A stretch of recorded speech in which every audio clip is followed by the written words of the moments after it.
Shalom, Bapak Ibu, Saudara-saudari terkasih dalam nama Tuhan Yesus yang telah mempersiapkan diri untuk beribadah di rumah masing-masing. Marilah kita mempersiapkan hati kita, diri kita untuk menyambut Raja yang datang. Tuhan Yesus memberkati ibadah kita semuanya. Kita bernyanyi.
Di dalam nama Allah Bapa dan nama anaknya Tuhan Yesus Kristus dan nama Roh Kudus yang menciptakan langit dan bumi.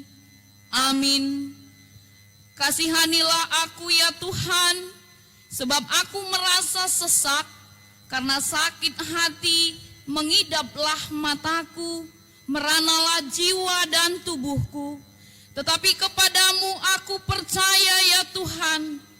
Aku berkata, Engkaulah Allahku, masa hidupku ada di tangan-Mu. Lepaskanlah aku dari tangan musuh-musuhku dan orang-orang yang mengejar aku. Tuhan, janganlah biarkan aku mendapat malu, sebab aku berseru kepadamu. Luputkanlah aku oleh karena keadilan-Mu. Haleluya.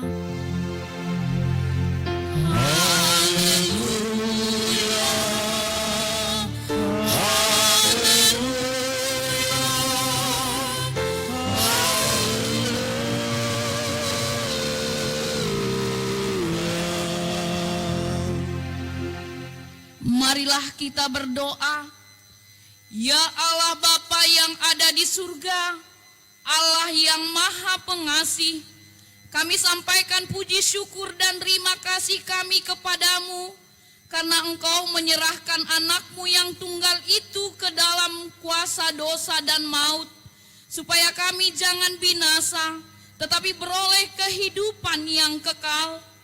Tuhan Yesus Kristus telah menjadi kebenaran dan kekudusan kami. Karena itu, kasihanilah kami. Ampunilah kami karena korban yang kudus yang telah diserahkannya untuk keampunan dosa kami. Dengarlah doa kami karena Tuhan Yesus Kristus Tuhan kami. Amin. Kita bernyanyi.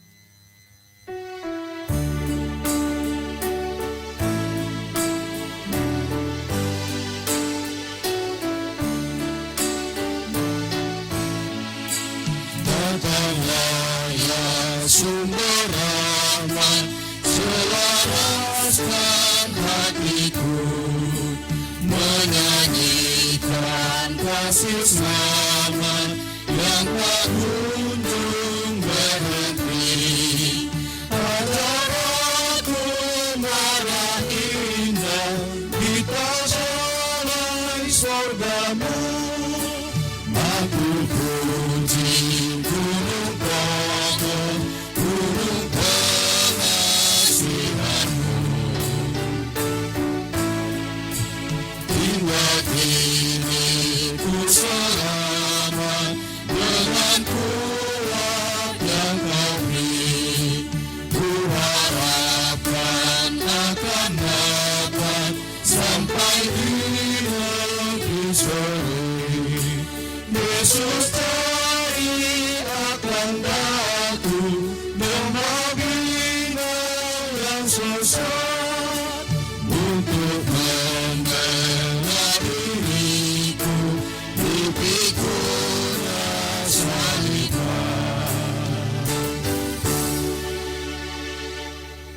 Marilah kita mendengarkan hukum Tuhan pada minggu pagi ini yang tertulis dari Zakaria 9 ayat yang 9, demikian bunyinya. Bersorak-soraklah dengan nyaring, hai putri Sion, bersorak-sorailah, hai putri Yerusalem. Lihat, rajamu datang kepadamu, ia adil dan jaya, ia lemah lembut dan mengendarai seekor keledai beban yang muda. Demikian hukum Tuhan. Marilah kita memohon kekuatan kepada Tuhan untuk melakukan hukum Taurat tersebut. Ya Tuhan Allah, kuatkanlah kami melakukan yang sesuai dengan hukum-Mu. Amin. Kita bernyanyi.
Marilah kita merendahkan diri di hadapan Allah untuk mengaku dosa-dosa kita. Ya Tuhan Allah Bapa Tuhan kami Yesus Kristus, Engkaulah Allah yang Maha Pencipta segala sesuatu. Engkau adalah adil menghakimi semua orang. Kami datang di hadapan-Mu mengaku segala dosa kami yang kami lakukan karena melanggar hukum-Mu, baik melalui perkataan kami yang tidak benar, maupun karena nafsu keinginan duniawi yang selalu mempengaruhi kami. Kami patut mendapat murka Tuhan akibat dosa kami ini. Tetapi Engkau adalah Tuhan pengasih dan penyayang. Kasihanilah kami, ampunilah segala dosa-dosa dan kesalahan kami di dalam anak-Mu Tuhan Yesus Kristus. Karuniakanlah kami Roh Kudus, agar kami setia mengikuti Engkau di dalam kebenaran dan kekudusan, dan memperoleh hidup yang kekal yang Tuhan janjikan bagi setiap orang yang percaya kepada anak-Mu Yesus Kristus dan Juru Selamat kami. Amin. Marilah kita mendengarkan janji Allah akan pengampunan dosa kita. Karena semua orang telah berbuat dosa dan telah kehilangan kemuliaan Allah. Dan oleh karena kasih karunia telah dibenarkan dengan cuma-cuma karena penebusan dalam Kristus Yesus. Kristus Yesus telah ditentukan Allah menjadi jalan perdamaian karena iman dalam darah-Nya. Kemuliaan bagi Allah di tempat yang maha tinggi. Amin. Kita bernyanyi.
Susah perjalanan, gelombang dunia menyerut, dipimpin aku bertahan sampai akhir langkahku.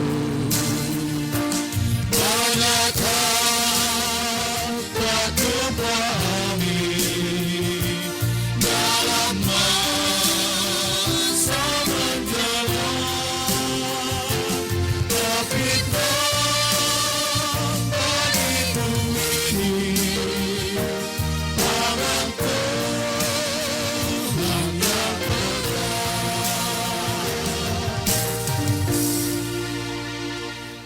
Bapak, Ibu, dan saudara-saudari kekasih, yang beribadah di rumah masing-masing, marilah kita mendengarkan firman Tuhan yang ditetapkan pada minggu pagi ini, tertulis dari Yesaya 52 ayat 7 sampai dengan ayatnya yang 12. Kita membaca secara responsoria, demikian firman Tuhan. Betapa indahnya kelihatan dari puncak bukit-bukit kedatangan pembawa berita yang mengabarkan berita damai dan memberitakan kabar baik, yang mengabarkan berita selamat dan berkata kepada Sion, Allahmu itu Raja. Dengarlah suara orang-orang yang mengawal Engkau. Mereka bersama-sama bersorak-sorai, sebab dengan mata kepala sendiri mereka melihat bagaimana Tuhan kembali ke Sion.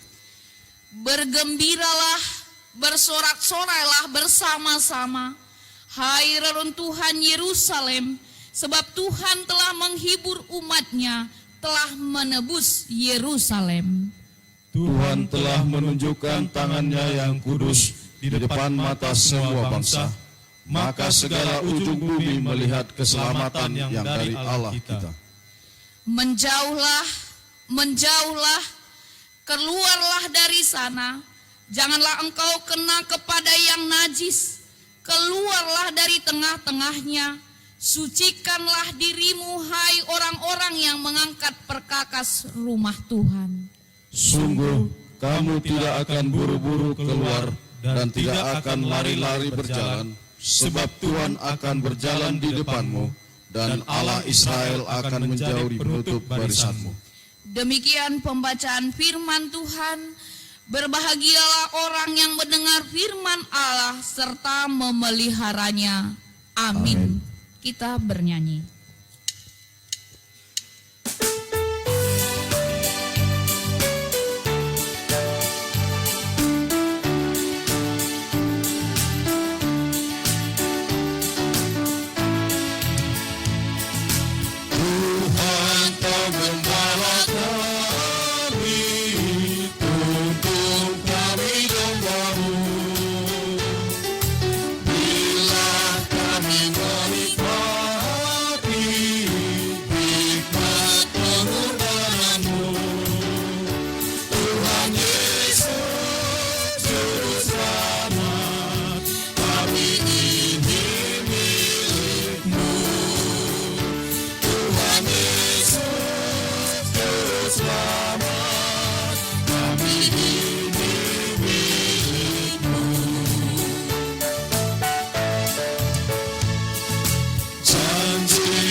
Marilah kita bersama-sama mengakui iman kepercayaan kita, sebagaimana teman-teman seiman di seluruh dunia, kita bersama-sama mengucapkannya.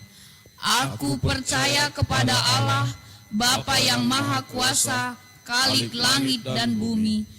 Aku percaya kepada Yesus Kristus, Anaknya yang tunggal Tuhan kita, yang dikandung daripada Roh Kudus, lahir dari anak darah Maria, yang menderita sengsara di bawah pemerintahan Pontius Pilatus, disalibkan, mati dan dikuburkan, yang turun ke dalam kerajaan maut, pada hari yang ketiga bangkit pula dari antara orang mati, naik ke surga, duduk di sebelah kanan Allah Bapa yang Maha Kuasa. Dari sana akan datang kelak untuk menghakimi orang yang hidup dan yang mati.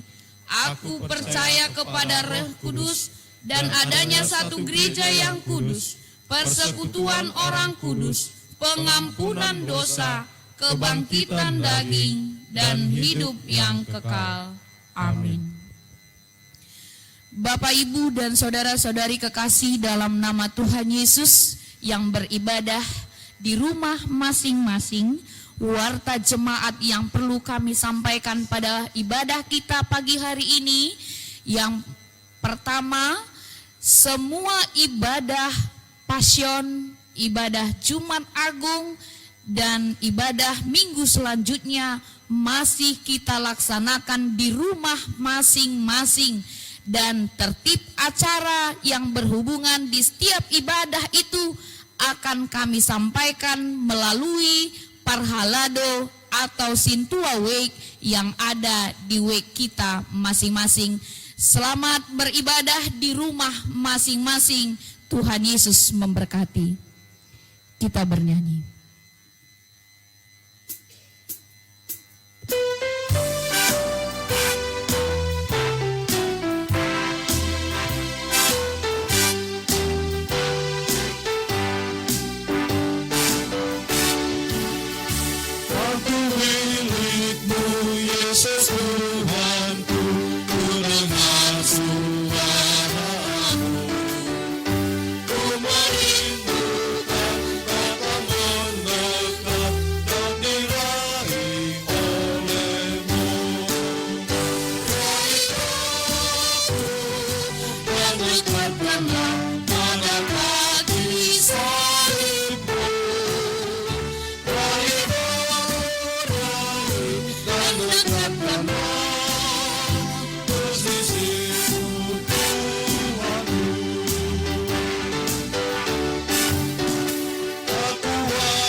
Damai sejahtera Allah yang melampaui segala akal dan pikiran manusia, itulah kiranya memberkati hati dan pikiranmu dalam Kristus Yesus, Tuhan dan Juru Selamat kita yang hidup.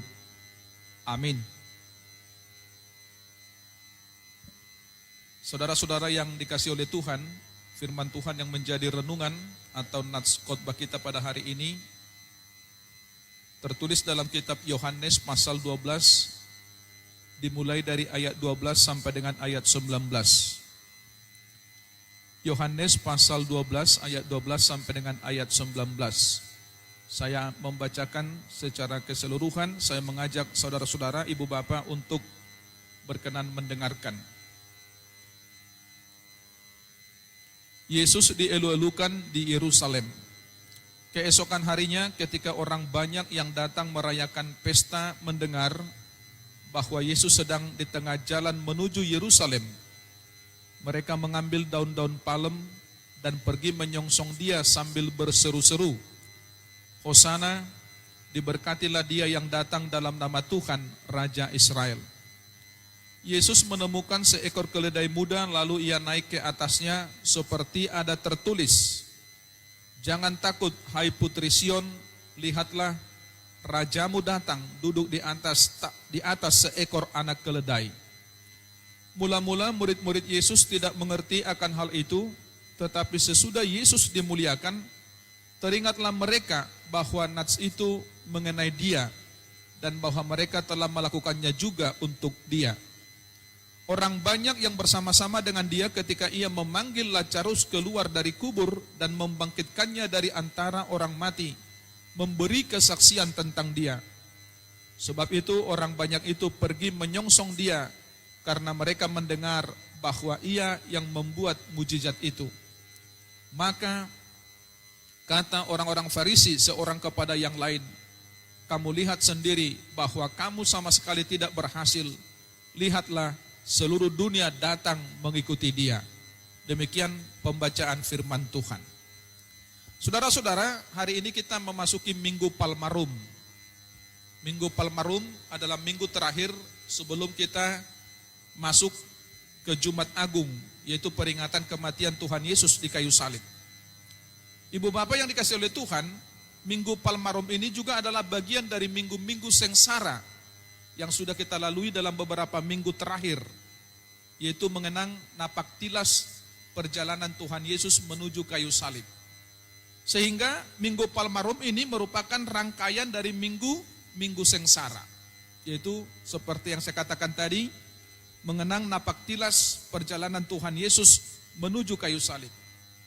Ibu bapak yang dikasihi oleh Tuhan, ada dua hal yang perlu kita renungkan dalam minggu-minggu sengsara ini. Yang pertama, kita perlu merenungkan banyaknya dosa-dosa kita di hadapan Tuhan. Dan itulah yang mengakibatkan Tuhan Yesus mati disalibkan untuk menebus dosa-dosa umat manusia. Kematian Kristus adalah untuk menebus hutang dosa yang dilakukan oleh umat manusia. Kemudian yang kedua yang perlu kita renungkan dalam Minggu Palmarum ini, termasuk dalam minggu-minggu sengsara, yaitu merenungkan betapa besarnya kasih Allah kepada manusia yang berdosa. Betapa besarnya kasih Allah kepada manusia yang berdosa. Hal tersebut merupakan manifestasi hapataran dari Injil Yohanes pasal 3 ayat 16. Karena begitu besar kasih Allah akan dunia ini, sehingga ia telah mengaruniakan anaknya yang tunggal, supaya setiap orang yang percaya kepadanya tidak binasa, melainkan beroleh hidup yang kekal. Saudara-saudara, kita memahami bahwa Allah begitu mengasihi manusia. Dan itu juga bisa kita pahami karena manusia adalah ciptaan Allah yang paling tinggi derajatnya, sehingga manusia disebut sebagai mahkota ciptaan Tuhan. Sehingga sangat patut dan layak kalau Tuhan mengasihi umat manusia. Kemudian Tuhan juga tidak menghendaki kehancuran manusia. Tuhan tidak menghendaki manusia mati di dalam dosanya, tetapi Tuhan menghendaki pertobatan manusia. Itu sebabnya Yesus pun mati di kayu salib menebus dosa-dosa umat manusia. Saudara-saudara, dalam minggu sengsara ada kebiasaan di gereja Katolik, yaitu melaksanakan pengumpulan bakti Paskah. Hal ini juga dilakukan di sekolah-sekolah yang dikelola oleh gereja Katolik. Bakti Paskah yang dikumpulkan baik dalam bentuk dana atau uang maupun dalam bentuk barang atau sembako, kemudian akan dibagi-bagikan kepada anggota-anggota jemaat dan warga masyarakat yang membutuhkan pertolongan, yang membutuhkan perhatian. Hal ini adalah sebagai bentuk solidaritas kepada sesama, solidaritas warga gereja, solidaritas warga Kristen kepada sesama yang membutuhkan pertolongan. Pertanyaannya, mengapa kita harus menunjukkan solidaritas kepada sesama?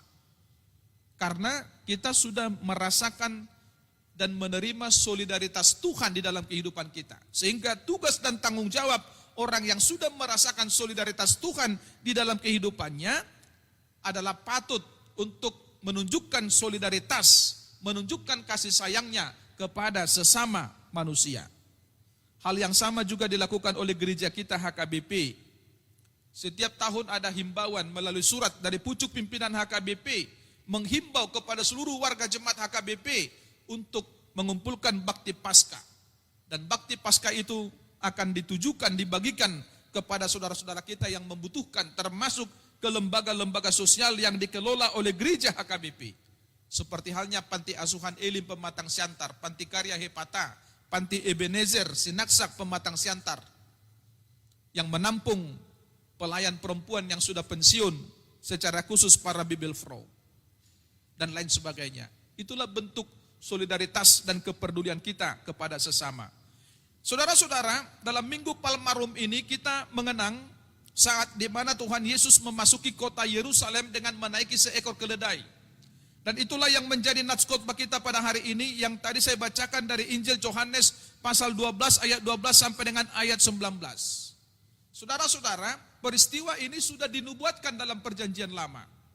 Sehingga yang dinubuatkan dalam perjanjian lama bukan hanya kelahiran Tuhan Yesus, tetapi juga kedatangan Tuhan Yesus menuju kota Yerusalem dengan menaiki seekor keledai. Dapat kita baca dalam Zakaria pasal 9 ayat 9 sampai dengan ayat yang ke-10, terutama ayat 9 berkata demikian. Bersorak-soraklah dengan nyaring, hai putri Sion, bersorak-soraklah hai putri Yerusalem, lihat rajamu datang kepadamu, ia adil dan jaya, ia lemah lembut dan mengendarai seekor keledai beban yang muda. Itulah nubuatan dalam perjanjian lama oleh Nabi Zakaria tentang kedatangan Yesus Kristus ke kota Yerusalem dengan menaiki seekor keledai. Dan peristiwa ini juga dicatat dalam keempat kitab Injil, Matius, Markus, Lukas, dan kitab Yohanes. Dan pada hari Minggu ini, nats khotbah kita dari kitab Injil Yohanes. Seperti yang saya katakan tadi juga membicarakan tentang peristiwa kedatangan Tuhan Yesus ke kota Yerusalem. Saudara-saudara, ketika Tuhan Yesus datang ke kota Yerusalem, penduduk Yerusalem menyambut kedatangannya dengan berderet, berjejer di pinggir jalan, beramai-ramai, tanpa ada pengerahan massa. Kemudian mereka membentangkan kain, pakaian mereka di sepanjang jalan yang dilalui oleh Tuhan Yesus dengan menaiki keledai. Mereka juga mengibarkan daun palma, seperti halnya penyambutan kedatangan seorang raja. Saudara-saudara, mereka juga bersorak, Hosana, diberkatilah dia yang datang dalam nama Tuhan Raja Israel. Hosana, apa artinya? Hosana artinya selamatkanlah kami mohon. Saudara-saudara, pertanyaannya, mengapa penduduk Yerusalem berseru-seru sedemikian menyambut kedatangan Tuhan Yesus? Hal ini berkaitan dengan situasi dan kondisi yang dialami oleh bangsa Israel pada waktu itu. Pada waktu itu bangsa Israel berada di bawah penjajahan bangsa Romawi. Dan tentu bangsa yang terjajah pasti mengalami penderitaan, mengalami tekanan di dalam hidupnya. Dan orang yang terjajah pasti mengharapkan pembebasan atau kemerdekaan. Itu juga yang dialami oleh bangsa Israel pada waktu itu. Sehingga ketika Yesus datang ke kota Yerusalem, mereka menyambut kedatangan Yesus secara luar biasa. Mereka menganggap karena kedatangan Tuhan Yesus itu adalah untuk membebaskan mereka dari penjajahan bangsa Romawi. Hal itu mengacu kepada tanda-tanda keheranan atau tanda-tanda mujizat yang diperbuat oleh Tuhan Yesus. Ketika mereka melihat orang lumpuh dapat berjalan, orang buta dapat melihat, orang sakit disembuhkan, bahkan orang yang mati dapat hidup kembali seperti Lazarus. Termasuk hanya dengan 5 roti dan 2 ikan, Tuhan Yesus dapat memberi makan sebanyak 5.000 orang. Ini peristiwa besar. Ini kehebatan menurut mereka. Menurut mereka, kalau Tuhan Yesus mampu melakukan hal-hal tersebut, pasti Tuhan Yesus juga mampu membebaskan mereka dari penjajahan bangsa Romawi. Itu sebabnya mereka bersorak. Itu sebabnya mereka melambai-lambaikan daun palma. Itu sebabnya mereka membentangkan pakaian mereka di jalan yang dilalui oleh Tuhan Yesus. Seperti penyambutan seorang raja. Saudara-saudara, hal ini juga jelas dikatakan dalam nats khotbah kita hari ini, bahwa yang turut hadir menyambut kedatangan Tuhan Yesus di kota Yerusalem adalah orang-orang yang ikut menyaksikan, melihat dengan mata kepalanya bagaimana Tuhan Yesus membangkitkan Lazarus dari kematian. Itu dikatakan dalam ayat 17 dan ayat 18. Orang banyak yang bersama-sama dengan dia ketika ia memanggil Lazarus keluar dari kubur dan membangkitkannya dari antara orang mati, memberi kesaksian tentang dia.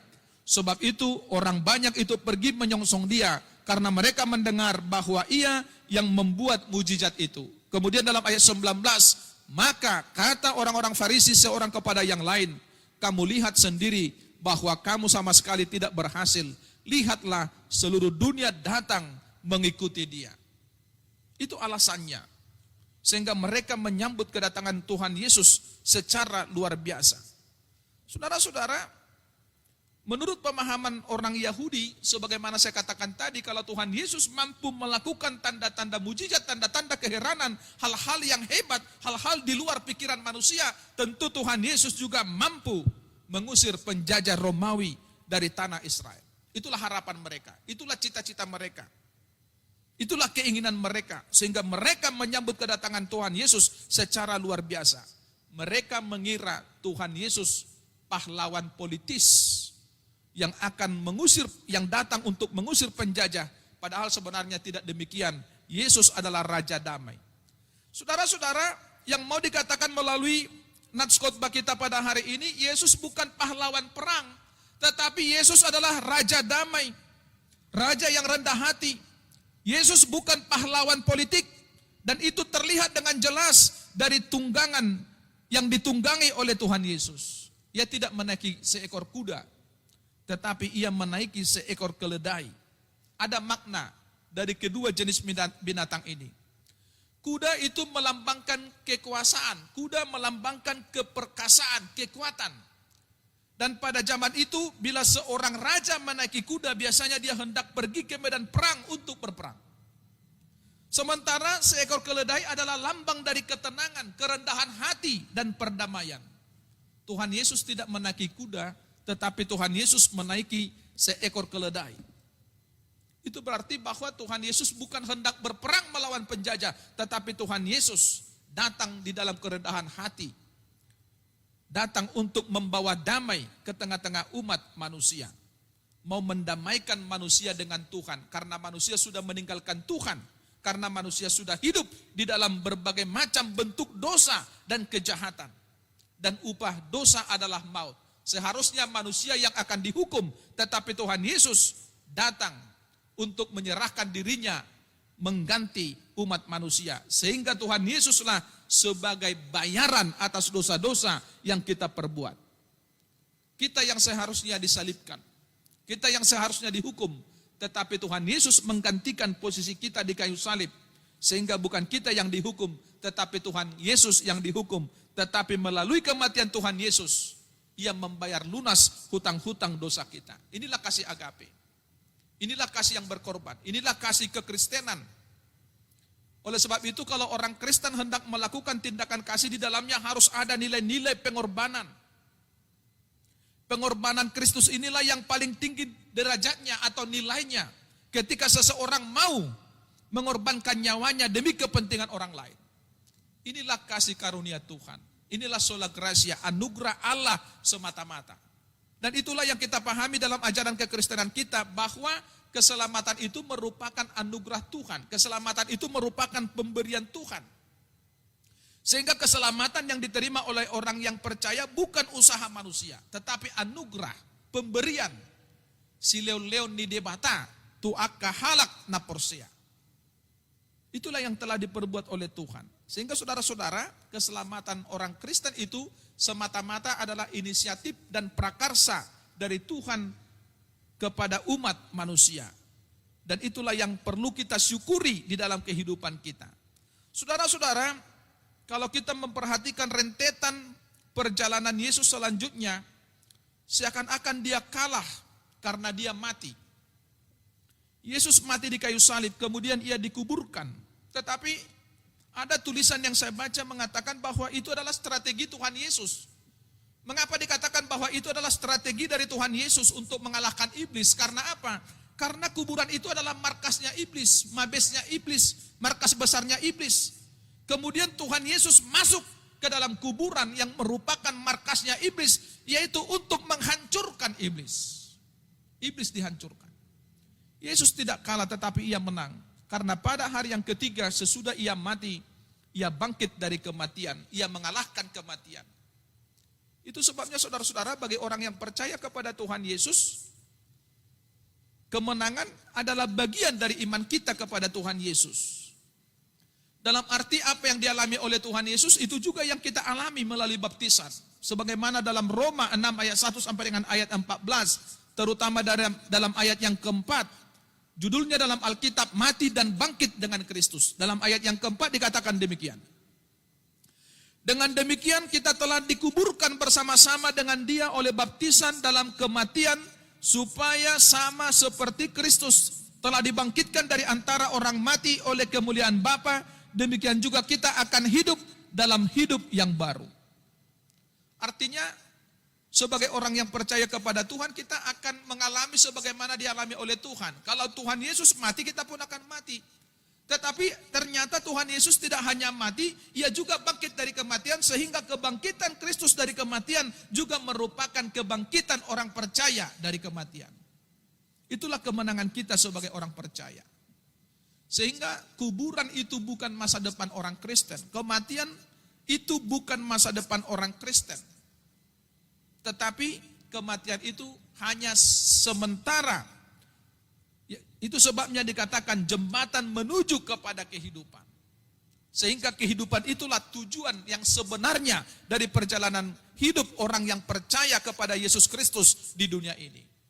Saudara-saudara, itu sebabnya dikatakan bahwa Yesuslah satu-satunya jalan kepada keselamatan, dan di luar Yesus tidak ada jalan kepada keselamatan. Saudara-saudara yang dikasihi oleh Tuhan, bagaimana kita menyikapi situasi dan kondisi yang terjadi pada saat ini dalam kaitan dengan nats khotbah kita pada pagi hari ini, di tengah-tengah merebaknya virus corona yang mengancam kehidupan umat manusia, dan ini menjadi bencana dunia pada saat ini. Apa yang harus kita lakukan? Mari kita menyerahkan pergumulan dan penderitaan kita hanya kepada Tuhan. Pemazmur berkata, serahkanlah hidupmu kepada Tuhan dan percayalah kepadanya, dan ia akan bertindak. Kemudian mari kita yakin dan percaya dengan sungguh-sungguh kalau Tuhan Yesus mampu menyelamatkan kita dari dosa dan kematian, ia pun mampu menyelamatkan kita dari bencana penderitaan yang terjadi pada saat ini. Yang mau saya katakan bahwa Tuhan kita Yesus Kristus juga berkuasa atas segala bentuk penyakit yang ada di dunia ini. Sehingga di dalam kuasa Yesus Kristus, penderitaan ini pasti akan berlalu. Itulah keyakinan kita sebagai orang yang percaya kepada Tuhan. Kalau kematian saja dikalahkan oleh Tuhan Yesus, apalagi berbagai macam bentuk penderitaan dan penyakit yang boleh terjadi dan diizinkan Tuhan terjadi di tengah-tengah dunia ini.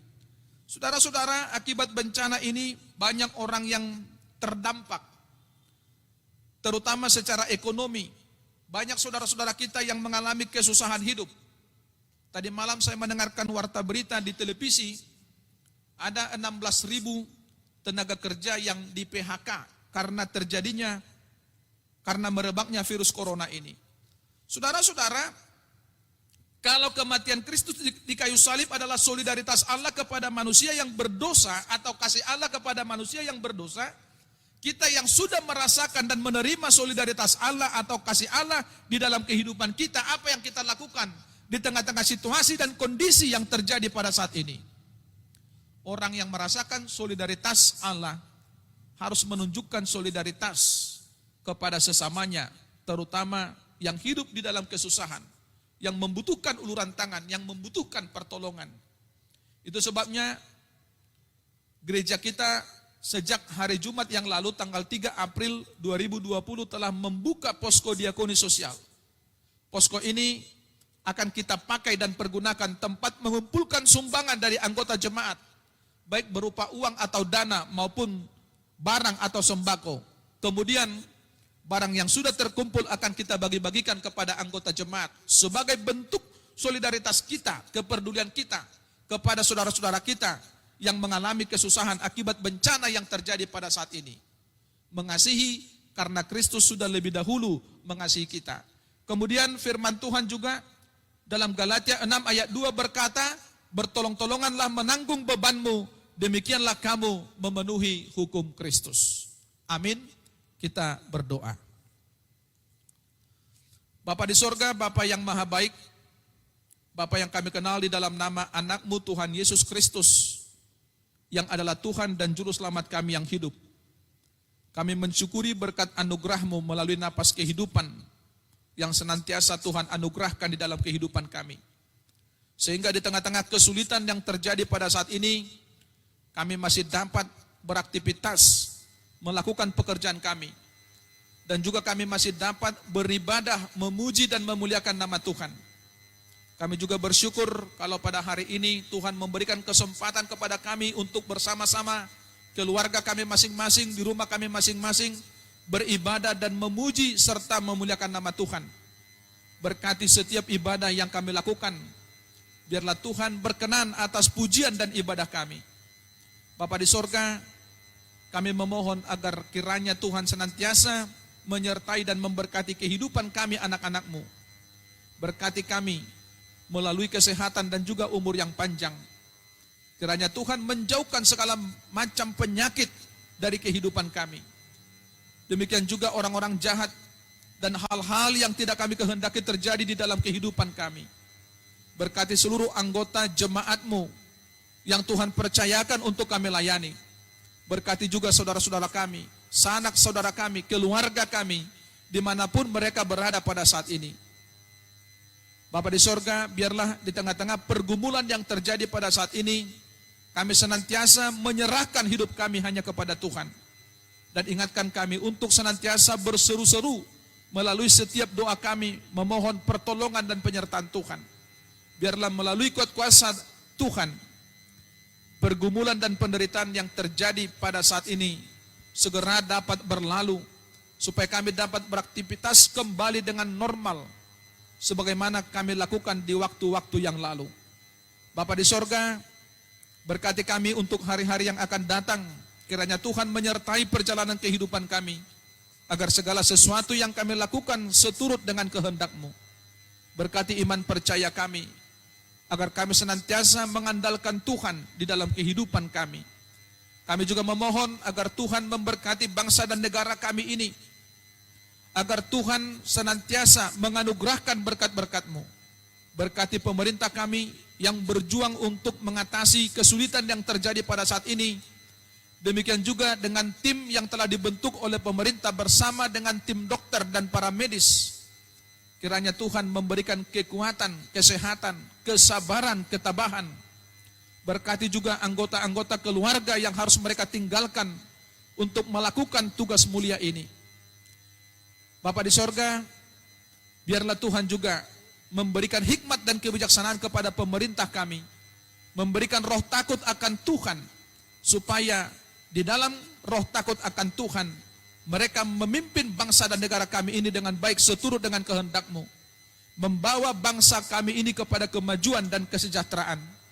Kami juga berdoa kepada saudara-saudara kami yang dalam keadaan sakit, agar Tuhan melawat mereka melalui roh kudus-Mu, agar Tuhan memberkati proses pengobatan yang mereka jalani pada saat ini, supaya itu menjadi alat di tangan Tuhan untuk memberikan kesembuhan, kelepasan dari setiap penyakit yang mereka alami, supaya mereka boleh bersuka cita kembali bersama-sama dengan keluarganya.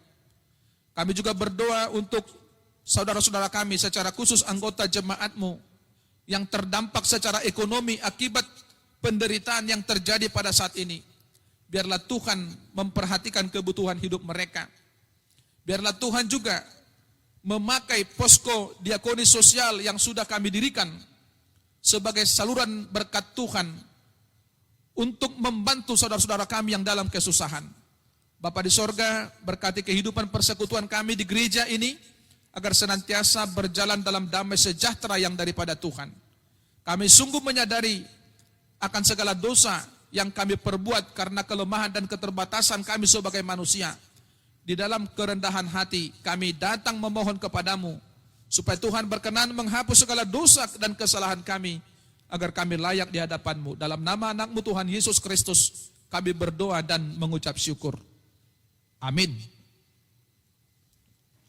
Kita kembali bernyanyi dan mengumpulkan persembahan.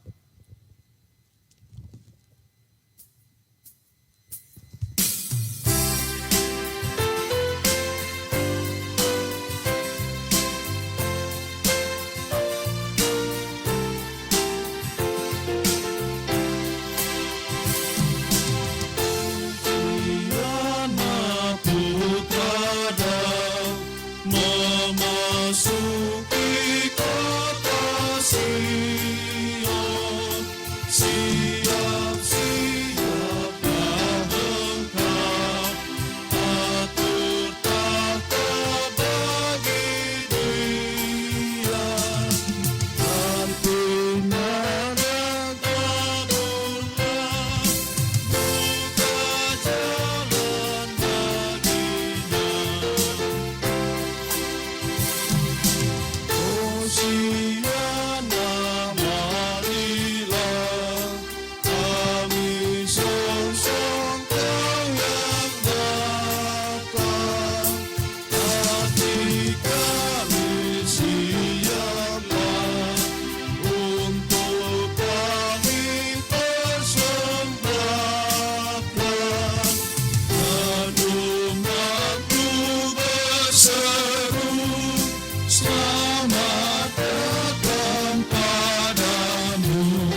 Marilah kita berdoa untuk menyerahkan persembahan kita kepada Tuhan. Ya Allah Bapa kami yang di sorga, kami mengaku bahwa Tuhan adalah sumber dari segala karunia yang melimpah dalam kehidupan kami masing-masing. Sebahagian daripada karunia itu kami serahkan kembali sebagai persembahan kepada Tuhan. Terimalah dan berkatilah persembahan umat-Mu ini, agar dapat kami pergunakan untuk pekerjaan dan pelayanan kerajaan Tuhan di dunia ini. Bukalah hati kami untuk mengenal betapa banyak berkat dan karunia yang kami peroleh dari Tuhan, supaya kami senantiasa bersyukur kepadamu, di dalam nama Yesus Kristus Tuhan kami. Amin.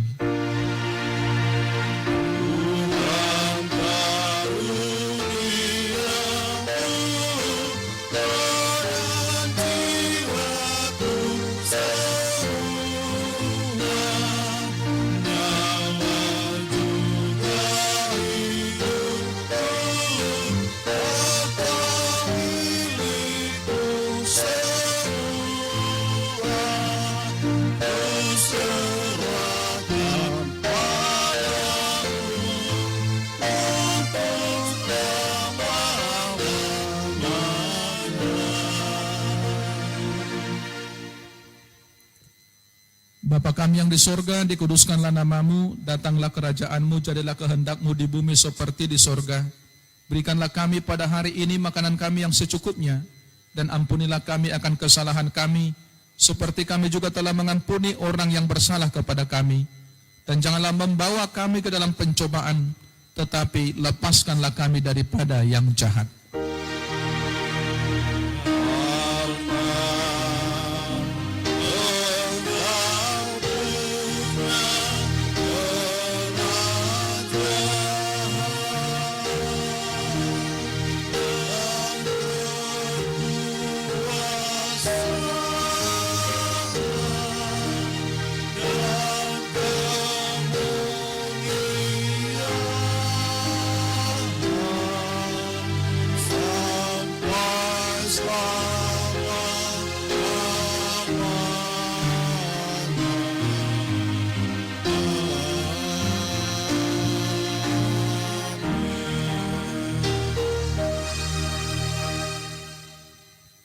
Pulanglah dengan sejahtera dan terimalah berkat Tuhan.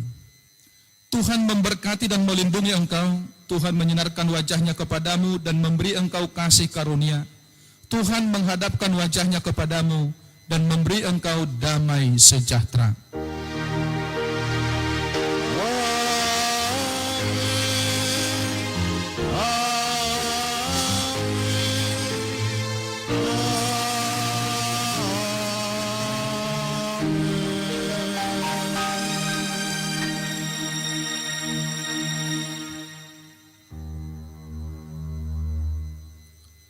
Selamat hari Minggu, Tuhan memberkati. Horas.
Saya